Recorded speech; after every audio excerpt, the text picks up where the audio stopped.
வணக்கம். எம்எஸ் தோனி தி untold story அப்படின்னு சொல்லி எடுத்து ரிலீஸ் பண்ணி பயங்கர ஓப்பனிங் கிடச்சிருக்கு. இந்த படத்தின் மீதான எதிர்பார்ப்புகள் அதிகமாக இருந்துச்சு. காரணம் என்னென்னா, நம்ம இந்தியாவை பொறுத்தளவுக்கு கிரிக்கெட் மீதான ஒரு தாக்கம், ஒரு மோகம், ஒரு வெறி எப்பயுமே இருந்துக்கிட்டு இருக்கு. முக்கால்வாசி மக்கள் கிரிக்கெட்டை ரசிக்கக்கூடியவர்களாக இருக்காங்க. அதுவும் எம்எஸ் தோனின்னு வர்றப்ப ஒரு T20 வாங்கியிருக்காரு, ஒரு வேர்ல்டு கப்பு நமக்கு வாங்கி கொடுத்துருக்காரு. அதனால இவரோட இன்னொரு வாழ்க்கை எப்படி இருந்திருக்கும் அப்படின்னு ஒரு எதிர்பார்ப்பு இருந்துச்சு. அந்த எதிர்பார்ப்பை இந்த படம் நிறைவேற்றுச்சா இல்லையா அப்படின்றத பார்க்கலாம். இந்த படத்தோட கதை அப்படின்னு பார்த்துக்கிட்டிங்கன்னா, ஒரு சாதாரண ஒரு அப்பா, ஒரு மிடில் கிளாஸ் ஃபேமிலியில் இருக்க ஒரு அப்பா தன்னோட பையனை எப்படி வளர்க்கணும், எப்படி படிக்க வைக்கணும், தாம் படுற கஷ்டம் தன் குழந்தை படக்கூடாது அப்படின்னு நினைக்கிற ஒரு அப்பாட்டிருந்து வளர்ற எம்எஸ் தோனி. ஆனால் அவரோட நாட்டங்கள் எல்லாமே ஸ்போர்ட்ஸ் மேலே இருக்குது. அந்த அந்த நாட்டத்திலிருந்து அவர் எப்படி அவரோட பாதையை ஸ்போர்ட்ஸை நோக்கி அமைக்கிறாரு, அதில் எப்படி கொண்ட ஒரு முற்புதர்கள்லாம் தாண்டி இன்னைக்கு இந்த நிலைமையில இந்தியன் டீமில் ஒரு கேப்டன் ஆகி ஒரு வேர்ல்டு கப்பு வாங்கி கொடுத்து எப்படி வந்தார் அப்படின்றத ஒரு தத்ரூபமாக கொடுக்கறதுக்கு, ஒரு விஷுவலாக கொடுக்கறதுக்கு ட்ரை பண்ணியிருக்காரு. ஏன்னா ஏன் விஷுவலான்னு சொன்னால், இந்த ஸ்டோரி எல்லாமே மோஸ்ட்லி எல்லாருமே படித்த, அதாவது தோனியை பற்றி படித்த ஸ்டோரி தான். அதை விஷுவலாக நம்ம எப்படி பார்த்து நம்மளை ஏற்றுக்கிறோம் அப்படின்றத நீரஜ் பாண்டே ரொம்ப பியூட்டிஃபுல்லாக கொடுத்துருக்காரு அப்படின்னு தான் சொல்ல முடியும். இந்த படத்தில் எனக்கு பிடிச்சது அப்படின்னு பார்த்தீங்கன்னா, ஃபர்ஸ்ட் ஆஃப் தோனி இப்படி தான்ப்பா இருந்தாப்புல. அவர் பிறந்ததுலேருந்து இவ்வளோ கஷ்டப்பட்டுருக்காப்புல, இவ்வளவு பாலிடிக்ஸில் தாண்டி இன்னைக்கு கேப்டன் ஆயிருக்காரு அப்படின்னு சொல்லிட்டு கண்ணுக்கு முன்னாடி தோனி என்னும் மனிதனை கொண்டு வந்ததில் நீராஜ் பாண்டே 100க்கு 200 மதிப்பெண்கள் பெற்று பயங்கர தேர்ச்சி பெற்றிருக்காரு.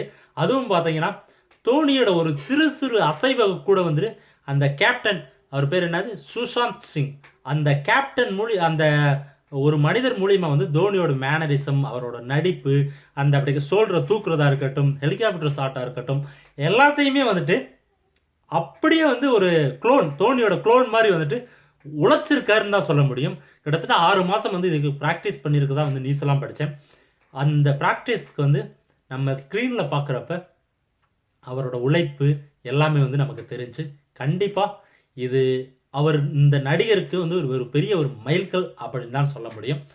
இந்த படம் செகண்ட் ஹாஃப் நோக்கி நகல்றப்ப லவ் ஸ்டோரி, தோனிக்கு ஒரு 2 காதல்கள் அப்படின்னு சொல்லிட்டு மூவ் ஆகுது.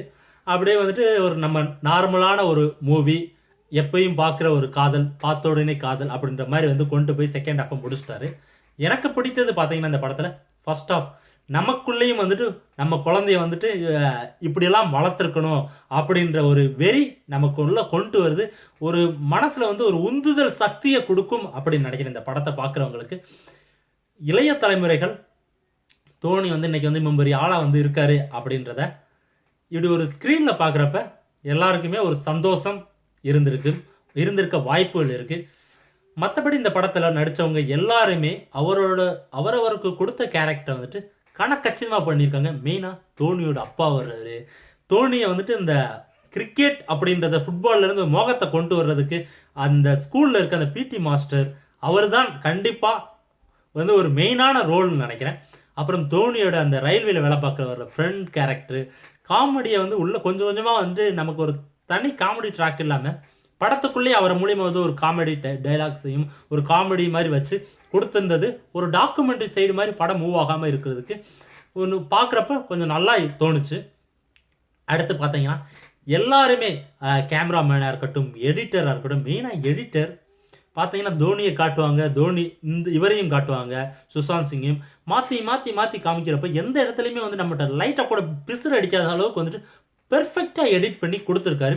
இந்த படம் ஒரு வெற்றி படமாக அமைஞ்சதுக்கு காரணம் மெயினான ரோல் எடிட்டர் அப்படின்றது ஒரு யதார்த்தமான உண்மை. அதே போல் கேமராமேனாக இருக்கட்டும், அந்த மக்கள் வெள்ளத்தில் இருக்கிறத அந்த அளவுக்கு அந்த ஒரு சின்ன க்ரௌண்டில் அவங்க ஊர்லேருந்து ஆரம்பிக்கிறதுலேருந்து பெரிய அளவுக்கு காமிக்கிற அளவுக்கு கேமராமேனோட பங்கு ஒரு மிகப்பெரிய ஒரு பங்கு அடைஞ்சிருக்கு. சரி, இந்த படத்தில் உனக்கு பிடிக்காது என்ன அப்படின்னு பார்த்தீங்கன்னு வச்சுங்க, தி அன்டோல்ட் ஸ்டோரி அப்படின்னு சொல்லியிருந்தாங்க. ஆனால் இந்த படம் என்டையர் படம் ட்ராவல் பண்ணது எல்லாமே நம்ம தோனியை பற்றி கதைகள், அவர் கடந்த கால வாழ்க்கை, அவரோட இளமை கால வாழ்க்கையை பற்றி படித்தவங்க விக்கிபீடியாவிலே இருக்குது. அவரோட ஸ்டோரியை படித்தவங்களுக்கு எல்லாமே இந்த கதையை பற்றி தெரியும். ஆனால் தி அன்டோல்ட் ஸ்டோரின்னு சொல்லிட்டு எதுக்கு அந்த கதையவே அப்படியே எடுத்திருக்காருன்னு தெரியல. இதில் பார்த்தீங்கன்னு வச்சுங்க, அவர் கேப்டன் ஆகிறதுக்கு வந்து எவ்வளவு பாலிடிக்ஸ் நடந்துச்சு அப்படின்றத காட்டலை. கேப்டன் ஆனதற்கு பிறகு வந்து உள்ள டீமுக்குள்ள வந்து எவ்வளவு பிரச்சனைகள் அவர் வந்து சந்திச்சாது அப்படின்னு காட்டலை. அப்புறம் வந்துட்டு அவருக்குள்ள இன்னொரு காதல் வந்து தமிழ்நாட்டிலேருந்து ஒரு பெண் மேல் ஒரு நடிகை மீது ஏற்பட்டுச்சு. அது வந்து நிறைய அந்த டைமில் வந்து கிசு கிசு வந்துச்சு. அது தோனியே வந்துட்டு இப்போ தலையில் வந்து முக்காட போடுற அளவுக்கு வந்துட்டு கிசு கிசு வந்துச்சு, அதை விட்டாங்க. அப்புறம் சிஎஸ்கேல பார்த்தீங்கன்னா மேட்ச் ஃபிக்ஸிங்கு அது எல்லாம் விட்டாங்க. இது எல்லாம் தான் அன்டோல்ட் ஸ்டோரின்னு எனக்கு தெரிஞ்சது. அப்புறம் வந்து ஏன் வந்து இதை வந்து ஒரு தி அன்டோல்ட் ஸ்டோரின்னு வச்சான்னு தெரியல. இருந்தாலும் ஒரு தோனியோட ஒரு வாழ்க்கையை பார்க்கணும்னு நினைக்கிறவங்களுக்கு இந்த படம் வந்து கண்டிப்பாக பிடிக்கக்கூடிய ஒரு படமாக இருக்கும். அப்புறம் இந்த செகண்ட் ஹாஃபில் வர லவ் போர்ஷன் பார்த்தீங்கன்னா ஃபஸ்ட்டு லவ் சூப்பராக வந்து இருந்துச்சு. எடுத்த விதமும் எல்லாமே வந்து செகண்ட் லவ் பார்த்தீங்கன்னா அந்த சாக்ஷி அதான் அவங்களுக்கு ரீப்ளேஸ்மெண்ட்டாக ஒரு நடிகை போட்டிருக்காங்க. அந்த லவ் பார்த்தீங்கன்னா ஒரு ஆர்டிஃபிஷியலாக இருந்தது மாதிரி ஒரு ஃபீலிங் இருந்துச்சு. அவர் கால் பண்ணுறதா இருக்கட்டும், மற்ற எல்லா விஷயங்களும். மற்றபடி இந்த படம் ஃபஸ்ட் ஹாஃபுக்காண்டி கண்டிப்பாக நீங்கள் ஒரு 120 ரூபாயை கொடுத்து ஒருத்தா போய் உட்காந்து பார்க்கலாம்.